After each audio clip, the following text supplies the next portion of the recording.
Welcome to the Pastor's Call podcast. I'm your host, Joel Webb.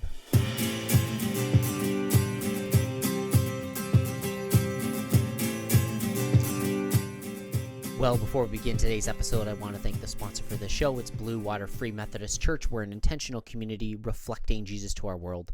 As well, the show is produced by Refresh Digital Services. Well, today we are here with another replay episode. I'm so excited to be bringing back another one of our earlier episodes, an interview with a really good and close friend of mine, Andrew Seppo. He is the executive director of a local organization called Operation Transformation, whose heart and desire is to really see transformation in our area, the Blue Water area surrounding Port Huron, Michigan. But I will let him get more into that. But I'm just so excited to be able to bring back some of these older episodes, maybe for some of our newer listeners who haven't heard them. And just knowing that, you know, even the things shared over a year ago now can still be an encouragement. So let's get into this episode. Well, I'm so thankful. The guest that I have on today is the current and incoming director of Operation Transformation, a parachurch organization in our community. Also a educated and licensed chiropractor in the state of Michigan, but someone who's definitely called into a unique variation of the pastoral ministry. I want to thank and introduce Mr. Andrew Seppo or Reverend Dr. Andrew Seppo for coming on today. So thank you so much for joining me. No, it's my pleasure, Joel. Yeah. Well, let's just jump right into it. You come from a very Christian family. Your dad has been a pastor and a director of OT, which you're moving into. And so I'd like to hear your specific story, background, and what you feel as your call into ministry. Yeah. Well, thank you for having me, and this is a fun conversation because I get to have this a lot. But usually it's like a 2-second. Hey, I'm Andrew. So it's fun to share it out. But yeah, I grew up, as you said, raised in the church. My dad started full-time ministry 41 years ago, so he would have been 24. I was born when he was 34, so he was already 10 years into his ministry. So I think my first Sunday I was at church. You know, my first Sunday I was alive. I was at church, and kind of didn't want to pursue ministry vocationally, not because I saw the behind the scenes, but because I just felt that I had to have a call for it. Mm-hmm. As this whole thing is about how I felt called. So I had a lot of friends who just assumed I would go into ministry, and I just said, well, I haven't felt the call yet. I went to undergrad at Indiana Wesleyan University, and I had friends there who were going into ministry, and I would always ask, when did you feel called into ministry? And they would say, what do you mean? Well, why are you going into youth ministry? Are you just because you think it's cool, or you had a fun youth pastor? And they're like, well, yeah. I'm like, well, that's a poor reason to go to ministry, because you're in for a world of frustration, and it doesn't pay necessarily the best, and it's difficult, and you have a lot of burden, and you have, really Scripture talks about you have the weight of people's spiritual livelihood on you. You are judged at a higher level, and all this stuff. And I think I scared a few people out of ministry, which I'm like, hey, praise the Lord, if I can do that. If you're not called, that's a bad thing to go into. And then still felt called into healthcare, and then I found my way into chiropractic because I feel like it really felt, and it still does, that it's a way to look at the body holistically. Mm-hmm. And you were created to have a functioning immune system, a functioning body that adapts, that overcomes, and that constantly is working to heal itself. And it's beautiful when you look at how the body does work. And I still am a licensed chiropractor, and I still practice. I still love it. Trying to figure out what that looks like now, since I'm working in full-time ministry. Yeah. But I'm actually, in a few weeks, I'm headed over to another office to cover for a few days while they're on vacation. So I still enjoy that, and I love it. And but yeah, I was in school, met my wife, done in grad school, got my doctorate in Life University in Atlanta, Georgia. She's a chiropractor as well. So came back up, moved to Holland. And we owned and operated and opened up our own practice for 5.5 years. And it was really cool to see just God work. And we used that as a ministry. We said we want to be intentional about how we set up our business. I don't joke, but I said there's really two ways you can run a business. You can run it for money, or you can run it because you feel called to run it, right? And that's the same, I guess, with a church too. You could say that there's a lot of ways you can do that, and we were intentional about trying to grow, not just because financially it would help us, but because we wanted to help people, and we from the onset we just made a really intentional decision to make it affordable, to meet people where they're at, to volunteer, and our marketing budget was zero, and we just went out and volunteered services to other organizations, and just our name grew because of that. They knew that we were just people who wanted to give back to the community. And COVID hit, and we got shut down, and there was a lot of fear and uncertainty. We kind of just said, okay, let's have a very real conversation that could have been theoretical. What happens if this isn't allowed to go on? I mean, at some point, we're in a business, you have to make money to keep the lights on, and we kind of had to come to an agreement of what happens if this doesn't. And so we had both kind of had some qualms about owning a business, because it really, at some point, you have to look at finances, and it can become a driving force. And I've had a lot of friends who saw their marriages fail. I'm not saying you can't be a business owner or a chiropractor or a doctor and have a good marriage. You can, but I had a handful of friends who had sacrificed their marriage and their kids on the altar of financial success and stability. And so I just said, I don't want to put myself in that position. And so we said, okay, well, we think if we had a chance to start over right now, what would we do? And we took a year and we prayed about it. And during that year, our business did grow, and it grew during COVID, which was crazy. And we were very blessed, but we got to the point where we just said, we feel strongly after some prayer, and our church on the west side did every year. We start off with 3 weeks of prayer and fasting, and so we started with that and ended with that. And that calendar year really brought out, we felt strongly that ministry was a call on our lives, not just mine. My wife felt it too, and so we said, okay, what does that look like? We and then during that process, we were conferring with friends and family. My dad mentioned, hey, in 2 years, I'm looking to probably slowly transition out of Operation Transformation. Have you thought about this? And I thought, no. I was thinking worship pastor positions. I'd actually had that. I'd been volunteering as a worship pastor. I had an interim job at our church for 6 months. I really loved it. I was like, man, I could see myself doing this. We were looking at that. I'd been offered 2 positions previously before this conversation took place, and I said, no, I just can't do that with my business. And then we're like, well, maybe we'll go back, and neither of those positions were available. So it was like the Lord was kind of closing doors and opening doors and so we just said, okay, Lord, we trust you. And we kept praying, and my wife vehemently said that Port Huron was a place she didn't want to come to. And all of a sudden she was like, we got to go to Port Huron. And I was just like, okay, this is an act of God that you're my wife, you're calling my wife to come here. And I love the area, but I wanted to make sure it was a unified decision. I firmly believe our marriage has been built on the Spirit doesn't speak different things to different people. If we're praying, we're seeking God, His unchanging Holy Spirit's going to speak and confirm it, and both of us the same thing. And so we just said, okay, we trust you. And then a domino of things had to happen for our business to sell, for our house to sell, for us to buy a house, for us to have all these things. The timing worked, and then all of a sudden everything just started working, and just one thing after another, just click, and and then July of 2022, we moved over here, and been now, this is my 3rd month at OT, and jumped right in. So so still fresh at it, still figuring out the ropes, but getting the hang of it. So usually when we talk about people kind of moving into ministry, a lot of the times it's, I was in school, I was in seminary, and now I'm in ministry, and now I'm figuring it all out. But you've had several years of also running a business and being out there. And so I kind of want to hit on this unique perspective of someone who was in school, but then was in the marketplace, and then is now moving into a ministry position, not a church pastorate position, but still in a ministry leadership position. What have been some of the things that business has helped prepare you? And I know Operation Transformation is unique, being parachurch across denominational lines, working in the community, but you're still working with people, and no matter where you go, people are messed up and people have problems. Yep. And of course, everybody's opinion is exactly the same, and you can make everybody happy.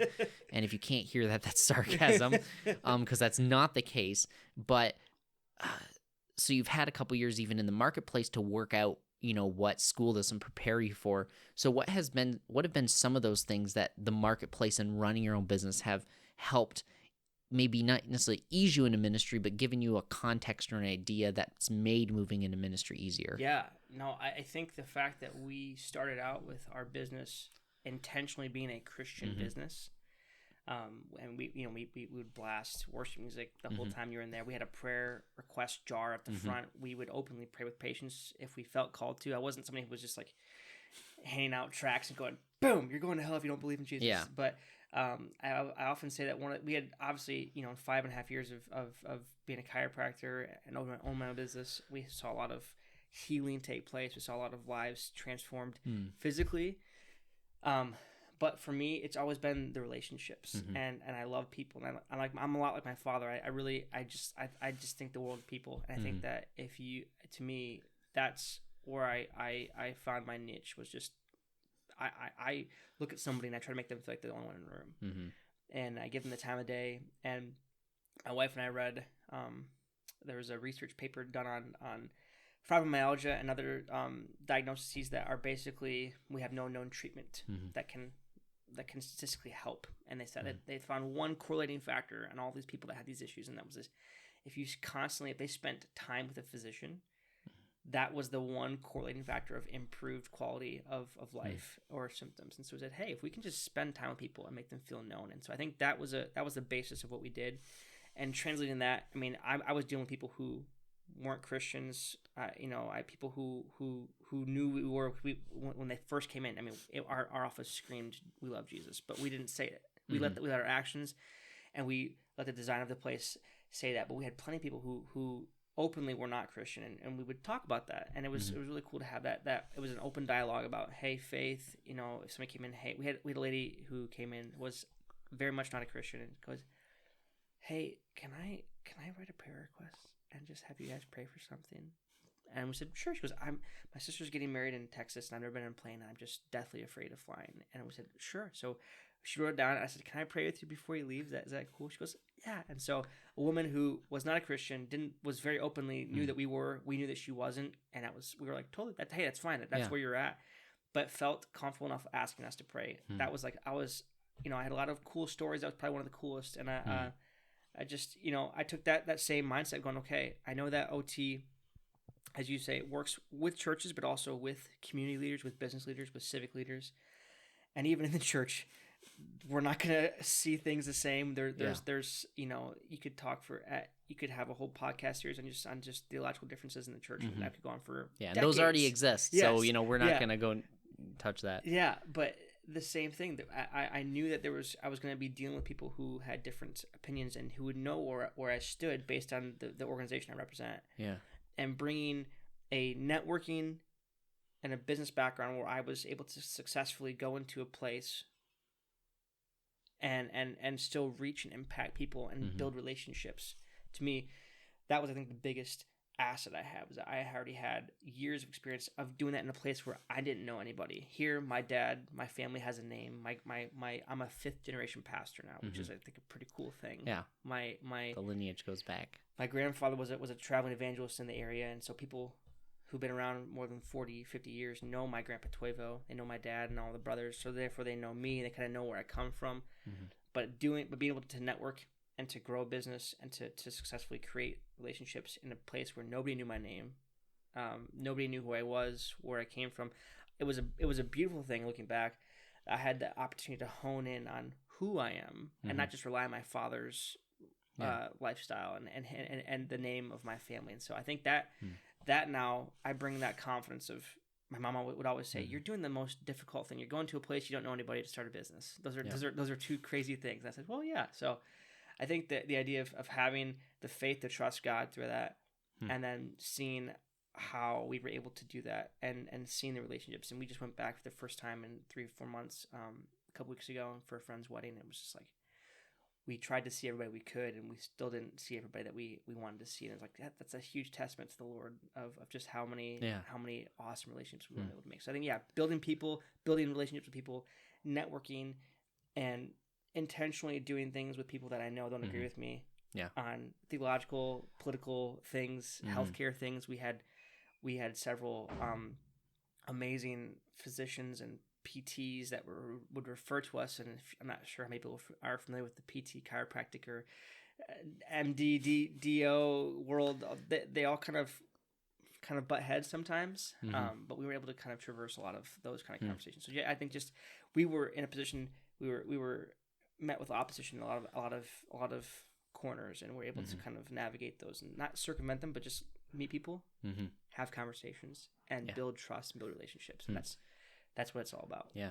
So it's definitely uniquely prepared you for your role moving into something like Operation Transformation, something kind of outside of the normal pastoral ministry role, kind of something unique because you're kind of, being a pastoral emissary for the church, for all the churches in the Blue Water area, to the community. And you have the Seppo name, you have the Seppo face, but you're your own person, your own style, different generation. So what have been some of those unique challenges, coming in to a role that has certain expectations or certain size shoes, so to speak, and wanting to stay true to what you're supposed to do, but also understand if things, not that things are bad, but if things don't change, it won't be as effective in the future. So what's been the dynamic of that, especially because families can butt heads? So you're working with your dad, and he's been doing it for so many years, but now you're moving in and things need to be different for how things are going to go.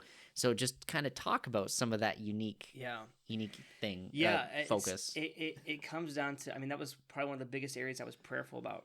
We kind of had a sense 2 years ago this was going to happen, but we didn't really know. And I had to go through the application process and the interview process with the board still. It wasn't just like, oh, you're your dad's son, we're going to hand you the job.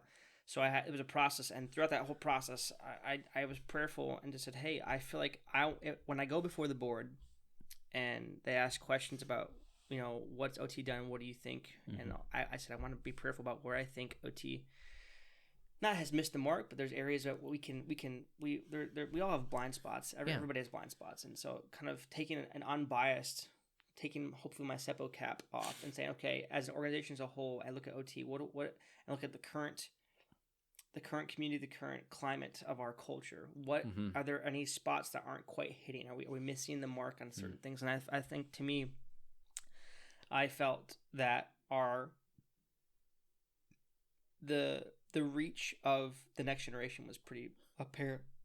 I went to our first prayer. We have a weekly pastor's prayer, and I went to the first week. I think you were the only person besides me that was under the age of 45 or 50. And I thought, a lot of white-haired, pastors, and that's nothing wrong with having an older generation be a part of prayer. But I said, Dad, and then it became very apparent through the prayer that there was a lot of people who were very conservative and were very openly vocal conservative. And I realized, through my conversations, COVID kind of had a little bit of a rift, and so we had a lot of older conservative males who were in this group. And I said, okay, like that's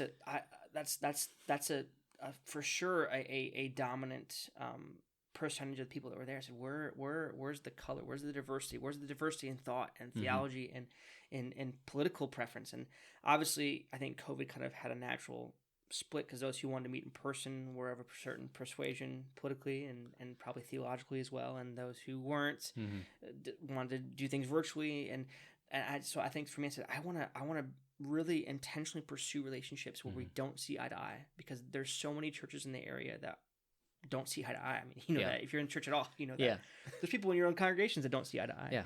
And so I said, I think the areas that my dad and OT were getting, I don't want to say content with, but they were there. It was just kind of hard coming out of COVID. And I said, okay, hey, we're at least a year, maybe a year and a half, depending on when you decide, post this COVID thing. We need to get our act together. And so for me, challenging myself to get plugged into areas where I don't see eye to eye with people theologically or politically has been a big area, but also again 45 and under that the Gen Xers, the millennials, the Gen Ys, Gen Zs, whatever they are, there's 3 generations in there, and the stats right now show that in that generation about 26% are actively involved in a congregation of worship. So that means we have a lot of people in that next generation of people who are going to be leaders in the community, in the churches, who are not having faith a part of their life. And so for me,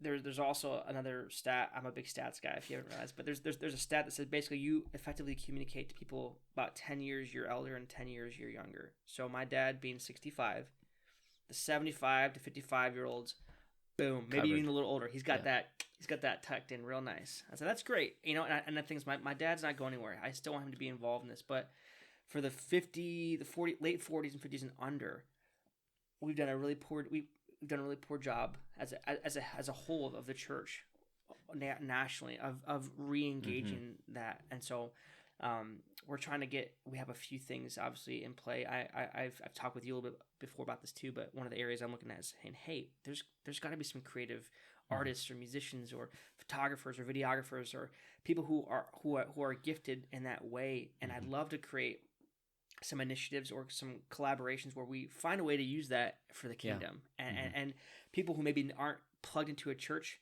but who are open to talking about faith. I think everybody's open to talk about what they believe. And so to me, that's the common ground, is that we can talk about what do we believe. If we can find ways to engage people in a different way outside the 4 walls, because we know that they're not in the 4 walls, right? 75% of that demographic is not. And in this county, actually only 20% of people totality in this county go to church. So we're even less than that in St. Clair County. How do we get creative and go outside? So whether it's through music, through arts, through painting, through culturally, specific things like that. We have these connect groups been started. Randy Bennett, who used to be the pastor here, he's heading up. He's our community outreach coordinator, and we've gotten some really cool stories and some new connect groups on the rise. My wife and I actually trying to start one in the next few months with young married couples and just talking about faith. And the beautiful thing about those is, again, it's outside the 4 walls intentionally. It's not quote unquote, we're gonna read through the book of John and talk about it. It's like, hey, let's talk about life. Let's find a common denominator we all have, whether it's you're young married, you got kids, or you just got a new job, maybe you just moved to the area, right? All these things that people can connect with. And so we've got those 2 are big ones for me. And then the third one is the foster care community. Recently we've had, I'm not sure if you know this, but we've had a big Supreme Court reversal on a decision. And the Roe v. Wade overturn has put the spotlight back on, not back on it as it wasn't already, but intensified. It's intensified the focus of this conversation of, okay, now if we're making abortion a more difficult thing to happen and now putting it back onto states and all this stuff, we're creating more conversation about it.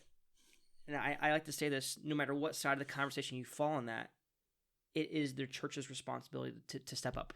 Yeah. Doesn't matter if you believe it's right, wrong, indifferent. I don't care.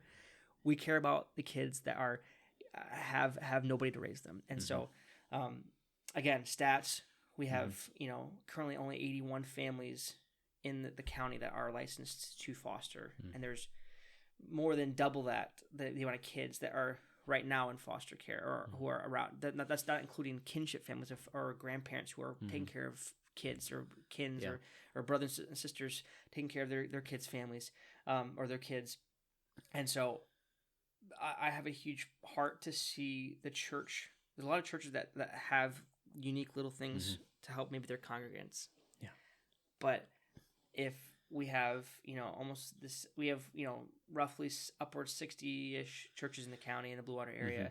If we could get some of the resources pooled and collectively, and this is where I think OT, I have an opportunity outside of a pulpit to kind of be a liaison. Say, hey, do we have this here? Does Harbor Impact do this? Does Blue Water Free Methodist have this? Do we have space? Do we have mentors, people who want to come alongside mom and dads who are doing this, or do we have a space to have a mom and dad's night out and have a big gym and have the kids go crazy in the gym for an hour and a half while mom and dad get a break, or do we have volunteers who can volunteer and get trained to be respite care givers and give parents a weekend off to go to out east to see family or whatever. I mean, to me, those are three areas that I keep coming back to and I keep seeing. And so for me, the next generation, foster care, and really finding creative ways to get outside the four walls. Those are my areas that I think we haven't done, if at all, before, because like you said, my dad, he's not as technologically savvy as me, and again, stats show that average person in America is spending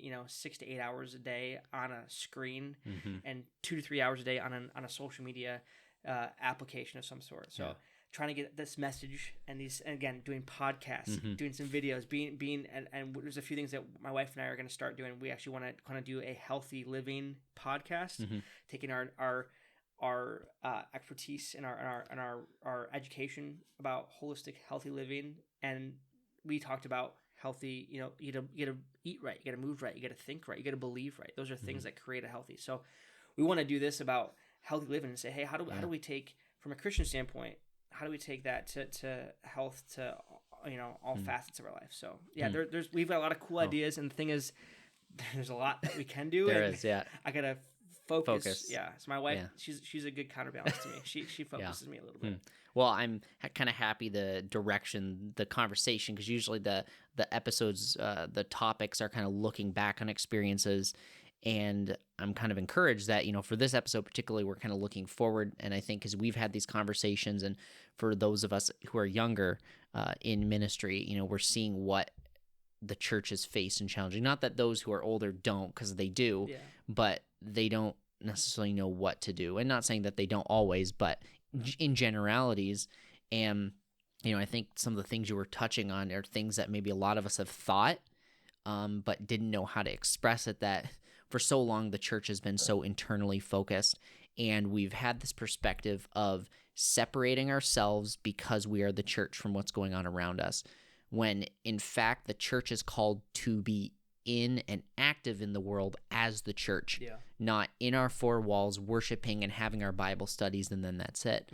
And I think that's something that the church is really starting to figure out and refocus on, especially as we see people in our generation coming in and moving and saying, oh, we have issues like the overturning of an important Supreme Court decision that's now making an impact in our community. It's our role as the church, even though we've already been doing these other things, it's actually our role to go out and participate in being the light. Yeah. And, we've all come from situations, where we're just content to kind of preach from the pulpit and then that's it. But the call of the gospel, the call of Jesus, is to not just, Jesus didn't speak the word, he felt strong compassion and then acted on the Father's will. And so I think for those encouraged coming into pastoral ministry and leadership, or those already in it and don't know what to do, where can we turn around and look out our doors and bring the church out? And I think, that's the encouragement that, you being an OT and seeing other leaders, younger church leaders, coming in, that we can do that, because I think the world needs it. The world's tired and broken. And the church is kind of, not that they've lost their way, but they've almost in one sense have lost, what are we doing? What's our purpose? And I know the Free Methodist denomination and other denominations are starting to ask that question, why are we here? Like, yes, we're part of the kingdom, but why is our particular flavor of the church here, our part of the body here? And as we ask that question, we're rediscovering our purpose, not just as people who are different in the world, but people who are different to change the world. And so I think, that's just the encouragement I've pulled out, from this, and I look forward to working with you as part of that. And so I just kind of want to jump into the last question. It's something I always look forward to asking. Yeah. There's a great Spurgeon quote where he talks about living in the Bible but reading many good books. And so we're all changed and transformed and made new by the Word of God, by the Bible. But what's been one of those or a couple of those many good books that you've read that's been impactful to your life? Yeah, so one of the books my dad actually had me read, it's oh goodness, you're gonna put me on the spot here. It's Apostles for the City, I think is what He it's was called. just talking about that, yeah. Yeah, and it's been it's not a very big book, but he kind of read that after OT was started and realized kind of after they started this whole thing that this is what it's all about. And that's a good one. I'm rereading right now some C.S. Lewis. I have a big compilation of like 4 or 5 of his books. I was actually at a grief counseling summit or lecture last night, and the guy was talking about his book, A Grief Observed, and so I mean I try to have I have 3 things when I read. I read scripture every day. I try to have a devotional or like a spiritual discipline book, and something fun. So I just decided to start reading Lord of the Rings right now. Yes, man after my own heart. Well, yeah. and I've watched all the movies a ton. Like I've seen all the behind the scenes. But I'm like, I probably should actually read. Amazon just came out with a new series, Rings of Power, and so I started watching that. I was like, man, like the Silmarillion, all that. I'm like, I should just start. So I'm the last 50 pages of the Fellowship of the Ring right now. So I read. I was on vacation for a week in Florida. I read like I'm not a big reader, so for me to read like almost an entire book in a week was big. And I read like 450 pages of that, and it just, I mean, even that, it's just cool to see how Tolkien dipped a little into into like.